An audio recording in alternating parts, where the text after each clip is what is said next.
What's up guys, I'm Phoenix Master 1 and welcome back for some more Fire Emblem Heroes, and today we're going to be talking about the upcoming update for August and some weapon refines and big changes to Aether raids. So I'll be discussing my thoughts on them and you can as well in the comments, so let's have a chill discussion. And I'll be covering these weapon refines in depth when the update drops, so be sure to like and subscribe. So with that said, let us begin. And let's talk about the weapon refinery first. To no one's surprise, I'm really happy that Ares is finally getting a weapon refine. So Dark Mistletoe pretty much has a special spiral built into it, and he has kind of fallen off over the years because the power creep and the overall power level of the game has increased so much that his playstyle no longer really works that well because units are not going to be dying off of a singular bonfire using his Vantage. So I'm hoping that he can get a really sick weapon refine, and this weapon is also shared by his father Eldigan with that absolutely top tier resplendent art. So this is also going to be helping him because Mistletoe's weapon refine is really not that good, the Fury refine. So Dark Mistletoe can give Eldigan another life as well, so I'm mostly going to be looking forward to this weapon refine. So the next one we have got is Finn. He should have got some kind of preferred weapon when he launched, but nonetheless, he's finally getting one with this kind of weapon refine. He's going to be getting a Loyalty Spear. Finn is actually not that bad as a Lance Cavalier in the Grail pool, but Petrine exists. So I hope that this preferred weapon can actually set him apart and make him really good, because a lot of Finn fans have been waiting for years now.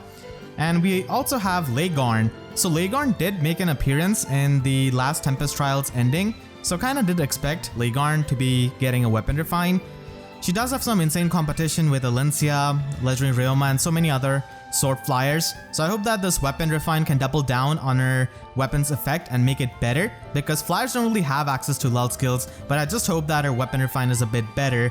I do have a highly merged Laegjarn as well, and I do like her quite a lot as an OC, so gonna be looking forward to this weapon refine as well. And then we've got a Gen 2 healer in Maribelle getting a weapon refine.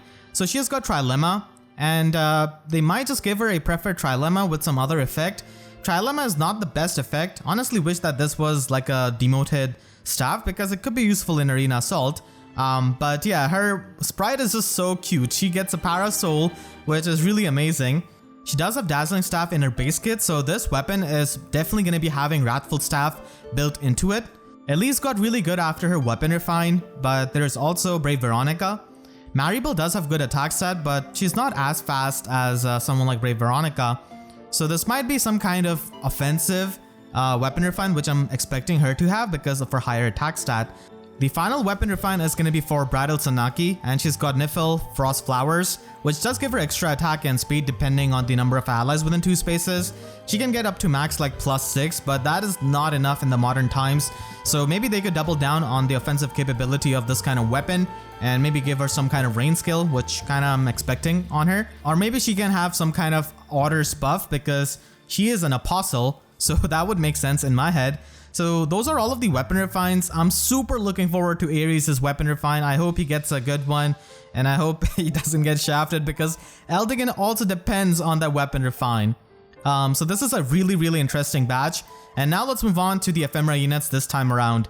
So we're going to be having Dancer Micaiah.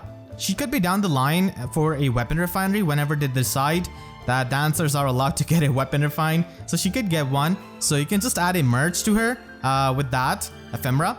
But for fodder, she doesn't have much. I guess you could use her for attack res bond, but that's pretty much it. And then we've got Hubert. Really makes me sad to see him get shafted this bad, but it is what it is. So if you're a big Hubert fan, this is a free merge, but otherwise you can use him for Infantry Hexblade, which is really good on many of the infantry mages, especially in Arena. So it can help you. I might give this to my Nino, which I use a lot in Arena, and this can also help you on your infantry dancers who are mages, like Renea could definitely run this, or even like Young Azura. So the 5-star ephemera this time are not the best in terms of their fodder. They're kind of niche, honestly. I would say that the 4-star ephemeras are much better this time than 5-star. So we have got Valentine Veronica, and she's got Packed Blooms, which is pretty much the best defensive blue tome in the game. So that could be used really well on unit like Sonia, for example. So that's a really good weapon to have. So I'm definitely going to be grabbing this Grail of Veronica. And she doesn't really have much fodder outside of that tome.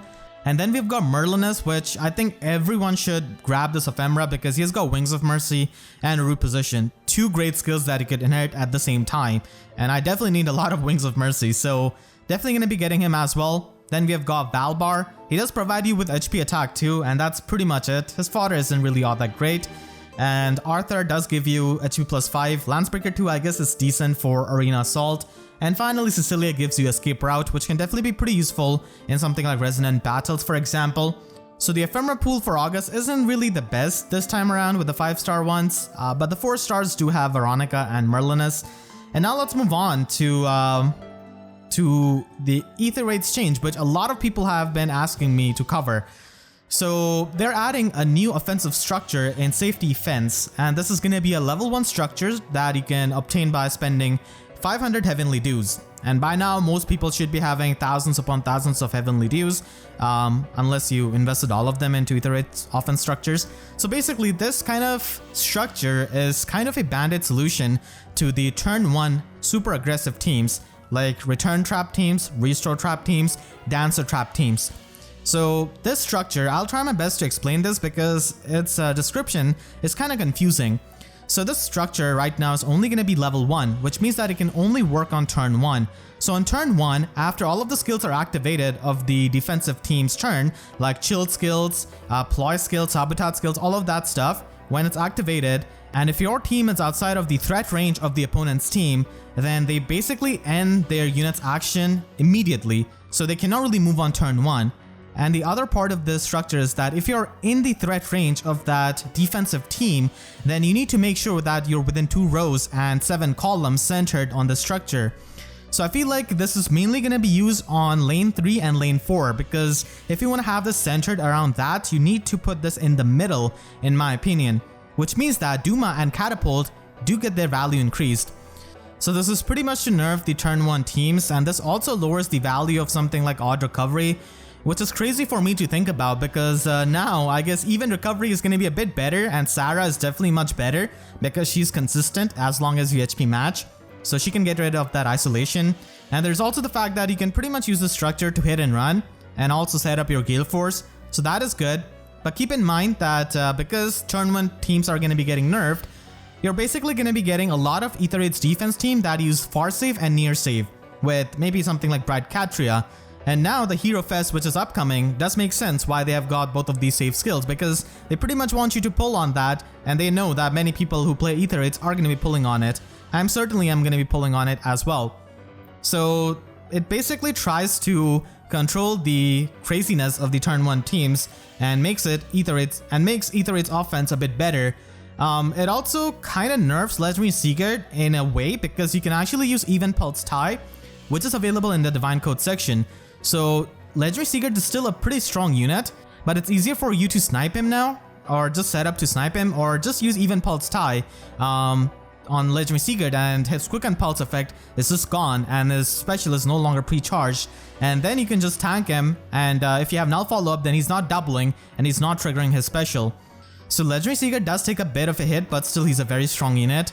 And I guess Mila is much better now. Isolation is overall much better now, because for the people who ran Odd Recovery, it's not as good anymore.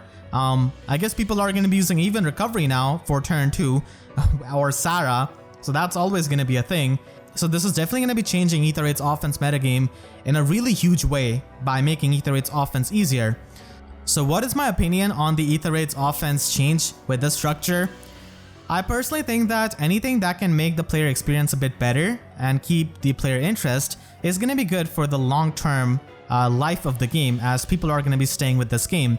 If people just quit, then that is not good for the health of the game. With that said, you also have to keep in mind that because Aether Raids offense is going to be a bit easier now, it is basically going to be becoming a rat race of mythic merges if you want to rank high. So you could get the perfect offense, perfect defense, but if you do not have the mythic merges, then you might not even be able to be top 3k. So you kind of have to accept that, along with accepting the fact that Aether Raids offense is going to be a bit easier. So that is the trade-off essentially, that it is going to be a mythic merge check. So it depends on who you ask. For the people who are whales, they're going to be having max mythic merges, so it doesn't really change for them much. But for the people who are free to play or do not spend that much on mythic merges, you pretty much have to go after the mythic merges if you want to rank high, as Aether Raid's offense will become easier, so more people are going to be ranking high. So again, it becomes a merge check essentially. So I have to kind of accept that trade-off in my opinion. So we'll have to see how this functions. If it's to be placed in lane 3 and lane 4, then we're going to be seeing a lot of counter measures against this by using Duma and Catapult. So that is going to be interesting. But we can only, speculate so much by the description. Many times things just clearly do not work out as they mention, as we have seen with the 7th slot. So we'll have to see how this functions when it actually comes out. So this is going to be released on 5.8 version, and your defense replays are no longer replayable. So I guess watch your replays before that. And they're also going to be making all of these schools upgradable to level 9. So they're going to be giving even more debuffs. And Infantry School is really popular actually because a lot of tanks, like Nullsea Disrupt tanks, are infantry. So Infantry School is definitely pretty popular. I've definitely seen some armor schools as well against those far save units, but Brave Hector doesn't really care about that. They're also going to be adding some new songs. Million Strike structure is going to be updated. And Resonant Battles is going to be having the restart feature, which is so good because for a year I've been consistently making guides for it. And every time I have to surrender, go back to the screen and enter again. So it will definitely save me some time. And they're going to be adding Fernand and Leonie into the Grail pool. And they'll be adding these buttons that you can view the videos on YouTube. So that is pretty good because both of these videos are actually really amazing. And I think new players would love them. And then we also have the loyalty perks for FEH Pass. We already knew about this from Twitter. And now they're going to be having 5 summoner support, which is just absolutely insane. I wish they actually just gave like extra 1 to free-to-play player or for the people who do not have FEH Pass. So I guess this is good for the people who have FEH Pass. They can get more value out of this, but it also means that they will need to be in this FEH Pass for longer and basically spend a bit more money. So I guess this is pretty much their way of securing the fact that people a lot of times just renewed FEH Pass when they got the resplendent units which they wanted, and then they dipped out. So the loyalty perks are basically there to keep people's interest by giving them extra rewards in exchange and more summoner support. So I know many people are going to be loving the extra summoner support for their theme teams and stuff. So that is going to be it for this update. Definitely quite interesting. I thought they would actually reveal something like this safety fence in FEH channel, which I think might be happening because they still have to announce the Hero Fest. And Aether Raids is going to be changing quite drastically now. You'll have to change your Aether Raids defense teams because the previous teams are not going to be working with Restore Trap, Return Trap, Dancer Trap, all of those teams. Definitely looking forward to Ares' Weapon Refine, and let me know which one you're looking forward to the most. So I hope you all enjoyed this video. Make sure to share this video with a friend if they are just looking for a quick rundown of all of the things in this update and just need some kind of explanation. And I want to thank all of my YouTube members for their constant support. If you enjoyed, then please be sure to leave a like and a comment, helps me tremendously. And be sure to subscribe and hit the notification bell because YouTube set boxes are about as functional as odd recovery on turn 1 with the safety fence. So that's it, I'll see you guys next time. Thank you so much for watching and have a great day.